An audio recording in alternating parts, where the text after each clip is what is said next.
To my educational channel విద్యా ఉద్యోగ సమాచారానికి స్వాగతం. Daily GK and current affairs ఇవాళ 172వ వీడియో.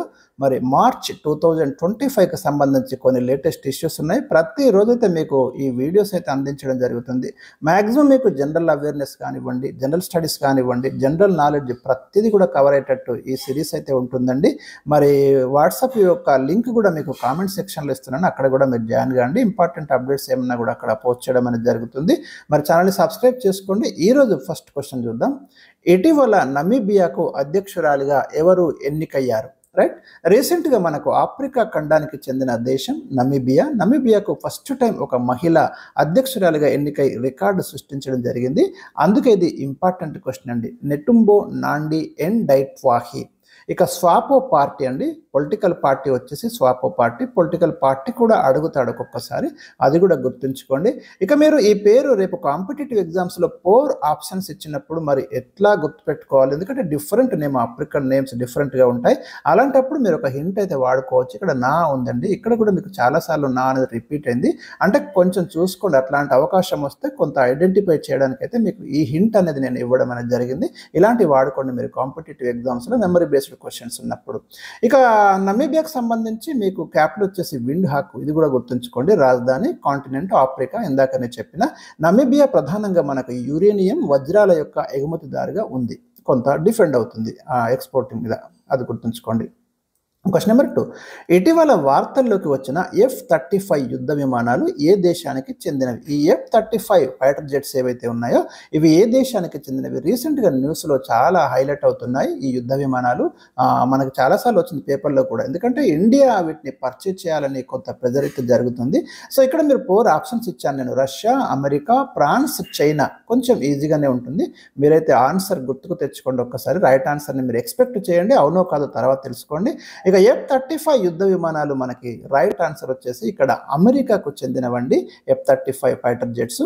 వీటిని తయారు చేస్తున్న కంపెనీ వచ్చేసి మనకు లాక్హీడ్ మార్టిన్ కంపెనీ. ఈ కంపెనీ కూడా గుర్తుంచుకోండి, అడగొచ్చు ఏ దేశానికి చెందిన కంపెనీ అని, ఎందుకంటే ఎప్పుడు వార్తలలో ఉంటుంది ఇది.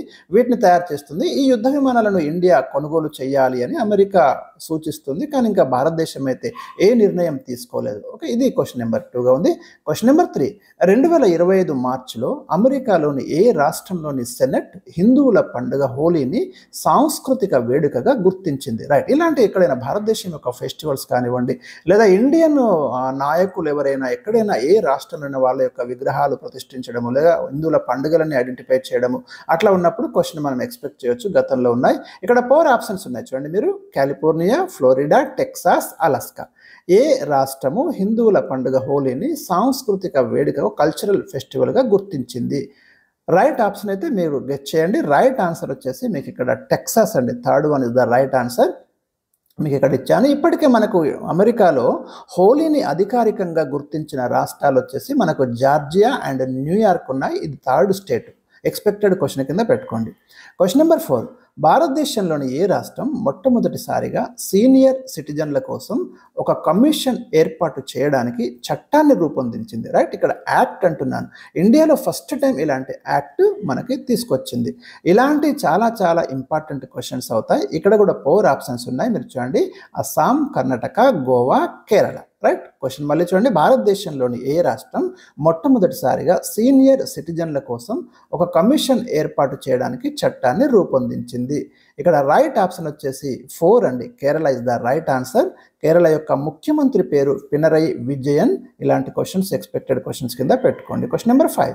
ఉన్నత విద్యార్హతలు, మంచి ఉద్యోగం సంపాదించే అవకాశం ఉన్న మహిళలు వారి భర్తల నుండి తాత్కాలిక భరణం కోరడానికి అవకాశం లేదని ఇటీవల ఏ హైకోర్టు తీర్పు ఇచ్చింది? ఒక డిఫరెంట్ జడ్జిమెంట్ వచ్చిందండి రీసెంట్గా. జనరల్ ఎక్కడైనా కానివ్వండి, మనకు డైవర్స్ అయినప్పుడు భార్యకి భరణం కోరే హక్కు ఉంటుంది. అది చాలా కేసులలో జరుగుతుంది కూడా.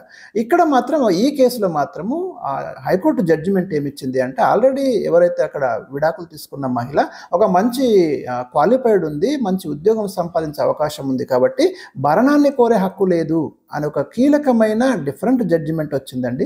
అలాంటివి వచ్చినప్పుడు తప్పకుండా మీరు పాలిటీ సెక్షన్లో నోట్ చేసుకోండి. ఇక్కడ కూడా 4 ఆప్షన్స్ ఇచ్చాను పెట్టండి. Delhi high court, Allahabad high court, Guwahati high court, Chennai high court. Right answer అయితే మీరు గెట్ చేయండి. 1, 2, 3, 24 మీకు సెకండ్స్ ఇస్తున్నాను, టైం 5 సెకండ్స్. రైట్ ఆన్సర్ వచ్చేసి ఢిల్లీ హైకోర్టు అండి. ఇలాంటి జడ్జిమెంట్స్ వచ్చినప్పుడు మీరు నోట్ చేసుకొని పెట్టుకోండి. Question number 6. 2025 మార్చి 12న జరిగిన మారిషస్ జాతీయ దినోత్సవ వేడుకలలో పాల్గొన్న భారతదేశ యుద్ధ నౌక ఏది? భారత ప్రధానమంత్రి కూడా ఈ వేడుకలకు హాజరు కావడం జరిగింది. మీకు ఆల్రెడీ ఇచ్చాను నేను, గత వీడియోలో కూడా ఉంటుంది. ఇక్కడ కూడా 4 ఆప్షన్స్ ఉన్నాయి. ఐఎన్ఎస్ చక్ర, INS Imphal, INS Shivalik, INS Arihant. 1 2 3 4 5 సెకండ్స్లో మీరు ఆన్సర్ అయితే మరి ఐడెంటిఫై చేయకుంటే INS Imphal is the right answer అండి. ఐఎన్ఎస్ ఇంపాల్ అనేది మనకు 2023లో నౌకాదళంలో చేరింది. 2వ ప్రపంచ యుద్ధంలో భాగంగా ఇంపాల్ యుద్ధంలో పోరాడిన భారత సైనికుల స్మృతికి గుర్తింపుగా ఆ నౌకకు, ఆ యుద్ధ నౌకకు ఈ పేరు పెట్టడం అనేది జరిగింది. ఇక మారిషస్ హిందూ మహాసముద్రంలో ఉన్న ఒక దేశము. దీని గురించి గత వీడియోస్లో కూడా ఉన్నాయి క్వశ్చన్స్. Question number 7. 2025 అక్టోబర్లో మహిళల వన్డే క్రికెట్ వరల్డ్ కప్ ఏ దేశంలో జరగబోతుంది? రైట్, ఇక్కడ కూడా 4 ఆప్షన్స్ ఉన్నాయి. ఆస్ట్రేలియా, దక్షిణాఫ్రికా, ఇండియా, ఇంగ్లాండ్. రైట్ ఆన్సర్ వచ్చేసి మన దేశంలో జరగబోతుందండి, ఇండియాలో జరగబోతుంది. ఇది కూడా గుర్తుంచుకోండి. Question number 8.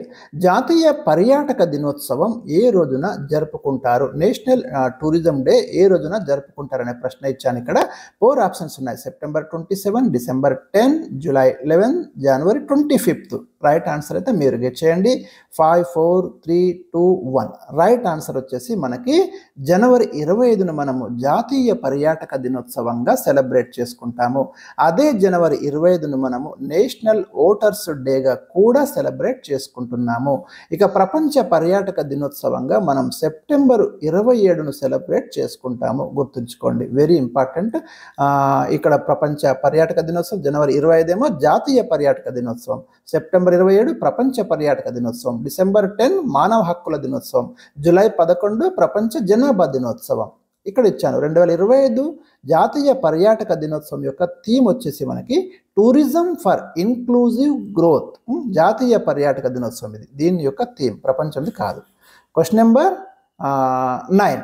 పండ్ల వ్యర్థాలను కాల్చడం ద్వారా తయారు చేసిన బయోచార్ సహాయంతో పారిశ్రామిక వ్యర్థ జలాల నుండి ప్రమాదకర కాలుష్యాలను నిర్మూలించే సాంకేతిక విధానాన్ని ఐఐటి పరిశోధకులు ఇటీవల ఆవిష్కరించారు. సైన్స్ అండ్ టెక్నాలజీలో చాలా ఇంపార్టెంట్ అండి. ముఖ్యంగా సివిల్ సర్వీసెస్ లాంటి ఎగ్జామినేషన్స్లో ఇలాంటి వాటి మీద ఖచ్చితంగా ఫోకస్ చేస్తున్నాడు ప్రిలిమ్స్లో, మీరు గుర్తుంచుకోండి. అదేవిధంగా మీకు ఎస్ఎస్ రాయడంలో కూడా ఇది ఉపయోగపడుతుంది. ఫ్రూట్స్ యొక్క వ్యర్థాలను కాల్చడం ద్వారా బయోచార్ తయారవుతుంది. దీని సహాయంతో మనకు పరిశ్రమల నుండి వెలువడే వ్యర్థ జలాలు, దాంట్లో ఉండేటటువంటి ప్రమాదకర కాలుష్యాలను వాటినైతే నిర్మూలించవచ్చు అని చెప్పి మనకు ఒక ఐఐటి అయితే రీసెంట్గా ఆవిష్కరించింది. ఇక్కడ 4 ఆప్షన్స్ ఉన్నాయి. IIT Guwahati, IIT Madras, IIT Kanpur, IIT Hyderabad. Right answer అయితే మీరు గెట్ చేయండి. కరెక్ట్ ఆన్సర్ ఇక్కడ 1 IIT Guwahati is the right answer అండి. ఇక్కడ ఇచ్చాను. Question number 10, last question. నీతి ఆయోగ్ పూర్తి కాల సభ్యుడిగా ఎవరు ఇటీవల నియమించబడ్డారు? శాశ్వత సభ్యులు ఉంటారండి నీతి ఆయోగ్లో మనకు కొంతమంది. దాంట్లో రీసెంట్గా మనకి రాజీవ్ గాబా ఒక పూర్తి కాల మెంబర్గా నియమితులు కావడం జరిగింది. రీసెంట్గా మనకు మార్చి 2025లో జరిగింది కాబట్టి గుర్తుంచుకోండి. ఇక నీతి ఆయోగ్ మనకు ఎప్పుడు ఏర్పడింది? National institution for transforming India అంటాము. జనవరి 1, 2015 నుంచి ప్లానింగ్ కమిషన్ స్థానంలో ఇది ఏర్పడింది మనకు.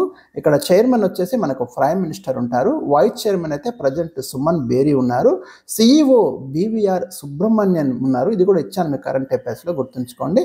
నీతి ఆయోగ్ అనేది మనకు కేంద్ర రాష్ట్ర ప్రభుత్వాలకు, వివిధ మంత్రిత్వ శాఖలకు విధి విధానాలు, వ్యూహాల రూపకల్పనలో ఒక థింక్ ట్యాంక్గా పనిచేస్తుంది. రైట్, ఇవాళ మనకి ఈ 10 క్వశ్చన్స్ అయితే మీకు ఇవ్వడం జరిగింది. మరి వీడియో తప్పకుండా లైక్ చేయండి. Thank you for watching.